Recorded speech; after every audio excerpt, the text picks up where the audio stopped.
तो हमारा आज का टॉपिक ह्यूमन हार्ट है। इसमें हम हार्ट की स्ट्रक्चर और फंक्शनैलिटी के हवाले से जो है वो डिस्कस करेंगे। तो आप लोगों को पता है कि जो ह्यूमन हार्ट है एक पंप के तौर पे एक्ट करता है, और ये ऐसा हार्ट वर्किंग पंप है जो ब्लड को through out the body pump करता है। तो अगर हम देखें तो हमारे बॉडी में तो नियरली अबाउट 5 लीटर ब्लड होता है, और एवरी मिनट ये 5 लीटर ब्लड जो है ये हमारा हार्ट पंप करता है। इसी तरह अगर हम एवरेज निकालें तो एक दिन में कोई 8,000 लीटर के करीब ब्लड हार्ट जो है वो पंप करता है। और ये जो 8,000 लीटर ब्लड है ये कोई 96,000 किलोमीटर का डिस्टेंस जो है वो ब्लड वेसल में पर डे में ट्रेवल करता है।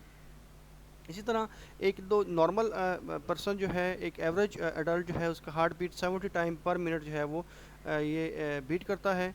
और इसका अगर हम डे के हवाले से इसकी एवरेज निकालें तो एक दिन में ये कोई 100,000 टाइम जो है ये बीट करता है। इसी तरह अगर एक ह्यूमन बीइंग की एवरेज लाइफ 70 ईयर हो तो 70 ईयर में ये मोर देन 2.6 बिलियन टाइम जो है ये पंप करता है, सॉरी बीट करता है, और इसमें जो है वो फटीग भी नहीं होती।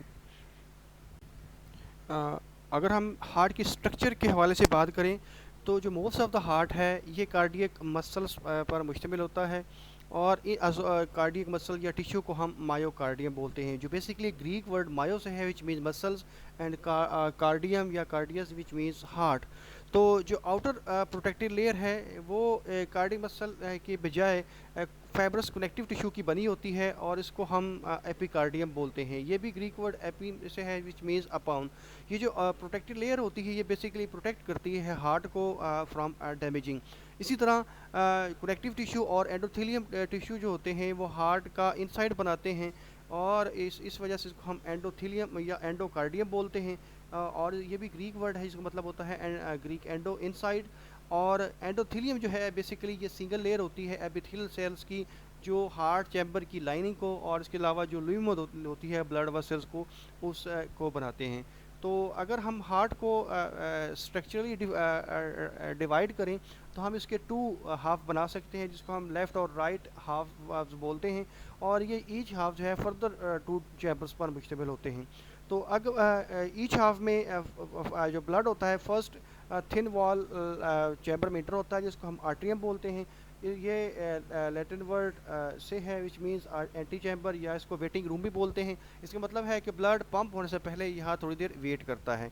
इसी तरह फिर ये ब्लड जो है इंटर होता है थिक वॉल वेंट्रिकल्स में, और ये एट्रियम और वेंट्रिकल्स के दरमियान जो है ये वैल्व मौजूद होते हैं, जो बैकवर्ड फ्लो को जो है वो प्रिवेंट करते हैं। तो अगर हम इस डायग्राम में देखें तो हमें जो है ये टू हाफ्स बड़े क्लियरली नज़र आ रहे हैं। जो ये राइट साइड पे है, ऊपर वाले चैम्बर्स को जो थिन वॉल है इसको हम राइट एट्रियम बोलते हैं।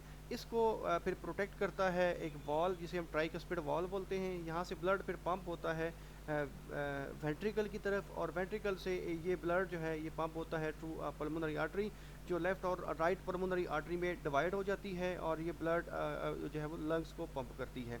तो इसी तरह जो लंग से आने वाला ब्लड है वो थ्रू पल्मोनरी वेन आता है, जो left and right pulmonary vein होती है। और ये अगर लेफ़्ट एट्रियम में खुलता है, जो another second half thin wall chamber है। यहाँ से फिर ये बाइकस्पिड वॉल के थ्रू, जो यहाँ पे येलो में नज़र आ रहा है, यहाँ से होता हुआ ये जाता है वेंट्रिकल में, लेफ़्ट वेंट्रिकल में, और लेफ़्ट वेंट्रिकल इसको थ्रू एओर्टा जो है वो बॉडी की तरफ पंप कर देता है। इस तरह अभी जैसे हमने ये वैल्व का जिक्र किया जो बैकवर्ड फ्लो को प्रिवेंट करते हैं, तो ये डिफरेंट टाइप के वाल्व होते हैं, जैसे कि ट्राइकस्पिड वाल्व है। ये ट्राइकस्पिड वाल्व राइट एट्रियम और राइट वेंट्रिकल के दरमियान जो है मौजूद होता है। और इसी तरह फिर बाइकस्पिड वाल्व है सेकेंडली, जो लेफ़्ट एट्रियम और लेफ़्ट वेंट्रिकल के दरमियान मौजूद होता है। कलेक्टिवली इन दोनों वॉल्स को हम एवी वॉल्स या आर्टियो वेंटिकुलर वॉल्व्स कहते हैं। इसी तरह दो अनदर वॉल्व होते हैं जिसको हम पल्मोनरी सेमिनल वॉल्व बोलते हैं, जो कि प्रेजेंट होता है बिटवीन राइट एट आर्टरी, जो प्रेजेंट होता है at the exit of right ventricle. और इस तरह एओर्टिक सेमिनल वॉल्व है जो प्रेजेंट होता है at the exit of left ventricle, यानी कि जब ब्लड राइट वेंट्रिकल से जाता है पल्मोनरी ट्रंक में, तो वहाँ इस बैकवर्ड फ्लो को प्रोटेक्ट करता है पल्मोनरी सेमिनल लूनर वॉल।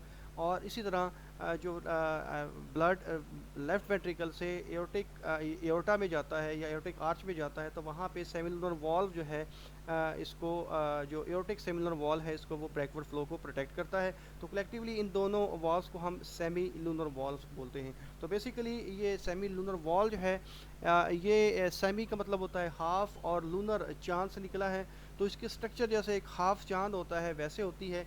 इसी वजह से इनको सेमी लूनर वॉल जो है वो कहते हैं। तो ये जो वॉल्स होते हैं ये ओपन और क्लोज होते हैं due to blood pressure changes. तो जब हार्ट कॉन्ट्रैक्ट करते हैं ईच हार्ट बीट के दौरान, तो ये वॉल्स ओपन या क्लोज होते हैं। इसी तरह ये जो वॉल्स होते हैं जैसे कि मैंने अभी बताया, ये वेन्स में भी प्रेजेंट वेन्स में भी प्रेजेंट होते हैं, और जैसे वेन्स में ये बैकवर्ड फ्लो को प्रोटेक्ट करते हैं, इसी तरह हार्ट में भी ये वॉल बैकवर्ड फ्लो को जो है वो प्रोटेक्ट करते हैं। अगर हम हार्ट की फंक्शनैलिटी के हिसाब से इसकी स्ट्रक्चर देखें, तो आपको पता है कि जो लेग्स ऑक्सीजनेटेड ब्लड होता है जिसको हम डी ऑक्सीजनेटेड ब्लड भी बोलते हैं, ये टिश्यू से बॉडी में से जो है और बॉडी से जो रिटर्न होके आता है थ्रू द राइट एट्रियम। और राइट एट्रियम में ये सुपीरियर वेना केवा और इंफीरियर वेना केवा के थ्रू ये इंटर होता है। राइट वेंट्रिकल से ये ब्लड ट्राइकस्पिड वाल को जो है वो पास करता है और फिर जाता है राइट वेंट्रिकल में। तो यहाँ पे जो येलो नज़र आ रहा है ये ट्राइकस्पिड वॉल्व है। तो यहाँ से जो ब्लड है ये फिर मूव करता है पल्मोनरी ट्रंक के ज़रिए, और वहाँ ये पल्मोनरी ट्रंक जो है डिवाइड हो जाती है लेफ़्ट और राइट पल्मोनरी आर्टरी में, और ये ब्लड सप्लाई करती है लंग्स को ताकि वहाँ पे ये ब्लड ऑक्सीनेटेड हो सके। तो यहाँ पे जो है वॉल्व जो यहाँ पे येलो में नज़र आ रहा है इसको हम सेमिलुनर या पल्मोनरी सेमिलुनर वॉल्व बोलते हैं, जो बैकवर्ड फ्लो को प्रोटेक्ट करता है।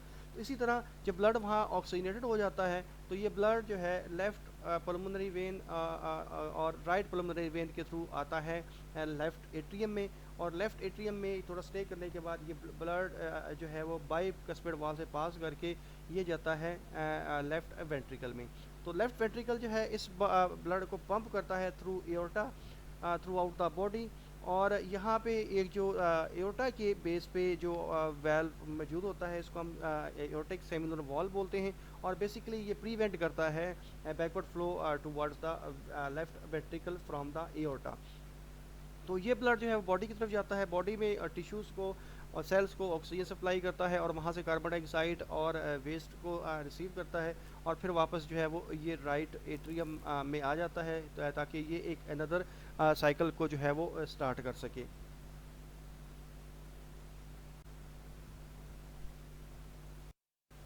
तो इसी तरह ये जो हार्ट बीट का सीक्वेंस है जिसमें कॉन्ट्रैक्शन और रिलैक्सेशन होती है, ये एक कार्डियक साइकिल बनाती है।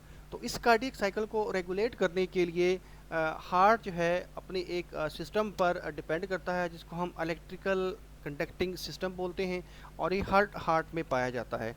तो जो इलेक्ट्रिकल कंडक्टिंग सिस्टम होता है हार्ट का, ये एक पेस मेकर से स्टार्ट होता है, जो एक स्मॉल मैस ऑफ टिश्यू होता है जिसको हम साइनो आर्टरियल नोड या ऐसे नोड बोलते हैं।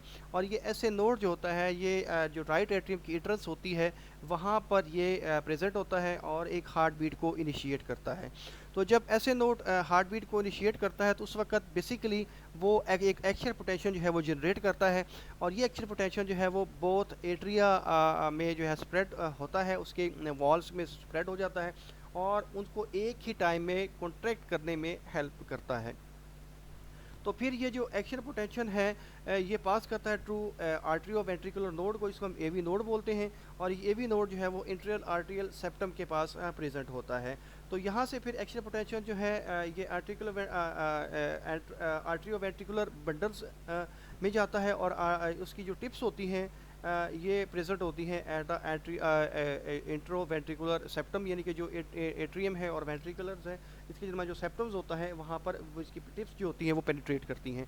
तो जो आर्टरियो वेंट्रिकुलर बंडल्स होते हैं ये फिर डिवाइड हो जाते हैं लेफ़्ट और राइट ब्रांचेज में, जो लेफ़्ट और राइट वेंट्रिकल्स की तरफ जाते हैं, और वहाँ से फिर ये फर्दर फर्दर डिवाइड होकर प्रोकेंजी फाइबर्स बनाती हैं, और ये प्रोकेंजी फाइबर जो होती हैं ये वेंट्रिकुलर वॉल्स तक जो है वो पेनिट्रेट करती हैं। तो जब एक्शन पोटेंशियल से जब इसकी स्टिमुलेशन होती हैं इन फाइबर्स की, तो ये जो वेंट्रिकुलर्स होते हैं उन वेंट्रिकल्स को आलमोस्टली सेम टाइम पे कॉन्ट्रैक्ट करने में और ब्लड को इंजेक्ट करने में जो है वो हेल्प करते हैं। तो जब दोनों वेंट्रिकल कॉन्ट्रैक्ट करते हैं एट द सेम टाइम, तो वो पल्मोनरी और सिस्टेमिक सर्कुलेशन में जो है वो ब्लड को पंप करते हैं। तो इसकी अगर हम एक सिस्टमेटिक डायग्राम देखें, तो यहाँ पे जो हमें रेड कलर का एक डॉट सा नज़र आ रहा है, यहाँ पे जो बिल्कुल जो एंट्रेंस है उसकी एट्रियम की, राइट एट्रियम की, उसके ऊपर ये मौजूद है। इसको हम साइनो आर्टियल नोड बोलते हैं, या इसको ऐसे नोड कहा जाता है। और ये ऐसे नोड जो है ये बेसिकली डिपोलराइजेशन की वेव, जिसे हम एक्शन पोटेंशियल बोलते हैं, उसको जनरेट करता है। तो इसके बाद आपको नीचे जो है वो नज़र आ रहा है इंटर आर्टियल सेप्टम है, और इंटर आर्टियल सेप्टम्स के बाद जो नेक्स्ट आने जो ये रेड कलर की आप लोगों को ब्रांचेस नज़र आ रही हैं, जो लेफ़्ट एट्रियम की तरफ भी जा रही हैं और ये राइट एट्रियम में भी प्रेजेंट हैं। इसको हम आर्टरियो वेंट्रिकुलर बंडल्स या बंडल ऑफ हिज भी कहते हैं, ये प्रेजेंट होती हैं। तो ये जो आर्टरियो वेंट्रिकुलर बंडल्स हैं या ब्रांचेस हैं, ये जाके इस एक्शन पोटेंशियल को या वेव ऑफ डिपोलराइजेशन को जाकर देती हैं आर्टरियो वेंट्रिकुलर नोड में, जिसको हम एवी नोड बोलते हैं। और यहाँ पे ये सेकंड नोड जो है वो नज़र आ रहा है, जो बिल्कुल एट्रियम और वेंट्रिकल के साथ पर प्रेजेंट होता है। तो इसके बाद अगर हम नेक्स्ट देखें, तो जो आर्टरियो वेंट्रिकुलर नोड है, ये इसको मेवी नोड बोलते हैं। यहाँ से फिर जो है ये ब्रांचेस निकलती हैं, जो जाके लेफ़्ट और राइट बंडल ब्रांचेस में डिवाइड हो जाती हैं। लेफ़्ट जो है वो जाती है लेफ़्ट एट्रियम को और वेंट्रिकल को, और राइट जाती है राइट वेंट्रिकल को। तो यहाँ पर ये स्मॉल जो है ब्रांचेस में फर्दर डिवाइड हो जाती है, जिसको हम प्रोकेंजी फाइबर्स बोलते हैं। और जब इनकी सेम टाइम पे जो इनकी जब एक्साइटेशन होती है या डिपोलराइजेशन होती है, उससे एट द सेम टाइम जो है वो लेफ़्ट और राइट वेंट्रिकल जो है वो पंप करते हैं।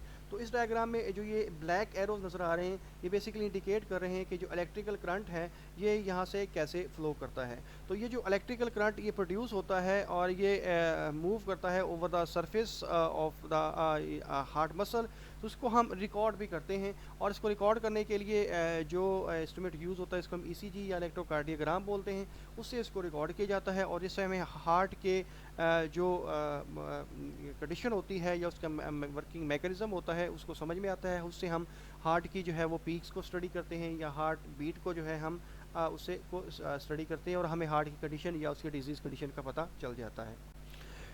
तो इस इलेक्ट्रिकल कंडक्टिंग सिस्टम की वजह से जो एक कार्डियक साइकिल बनता है, वो बेसिकली आर्टरी और वेंट्रिकुलर आर्टरी और वेंट्रिकल्स की जो कॉन्ट्रैक्शन होती है और रिलैक्सेशन होती है उस फेज़ से गुजरता है। तो इसकी जो कॉन्ट्रैक्शन फेज़ होती है उसको हम सिस्टोल, और जो रिलैक्सेशन फेज़ होती है उसको हम डायस्टोल को कहते हैं।